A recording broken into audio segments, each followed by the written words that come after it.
போகலாம். இதுவரை நம்ம சேனலுக்கு சப்ஸ்கிரைப் பண்ணாதவங்க சப்ஸ்கிரைப் பண்ண மறந்துடாதீங்க. அப்படியே பக்கத்தில் இருக்கிற பெல் பட்டனையும் கிளிக் பண்ணி பிடிச்சதுன்னா லைக் பண்ணி எல்லோருக்கும் ஷேர் பண்ணுங்க. மனிதனும் ஆரம்ப காலகட்டத்தில் கற்காலத்துக்கு முன்ன மிருகத்தோடு மிருகமாக அம்மனமாக தான் காட்டில் சுற்றி திரிஞ்சு வாழ்ந்துக்கிட்டு இருந்தான். காலங்கள் செல்ல செல்ல செடி கொடி மரப்பட்டைகள் விலங்குகளின் தோள்களை ஒரு வரையறை இல்லாமல் கண்ணா பின்னான்னு சுற்றி கட்டி தன் மானத்தை மறைச்சான். இன்னும் கொஞ்ச நாட்கள் போனதும் பருத்தியை கண்டுபிடிச்ச பின்னாடி அந்த துணிகளையும் சுத்தி கட்டிக்கிட்டு வந்தான். கட்டிய துணிகள் பழசாகி கிளிய ஆரம்பிச்சதும் அந்த துணியை ஒரு ஜான் குச்சியில் முன்னாடி கூர்மையாகவும் பின்னாடி கொஞ்சம் பிளந்து நூலை வச்சு துணியை வளைச்சி புடிச்சு தைக்க ஆரம்பிச்சான். இதை பற்றி பின்னாடி பார்ப்போம்.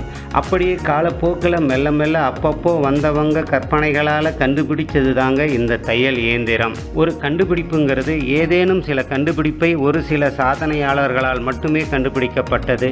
ஆனால்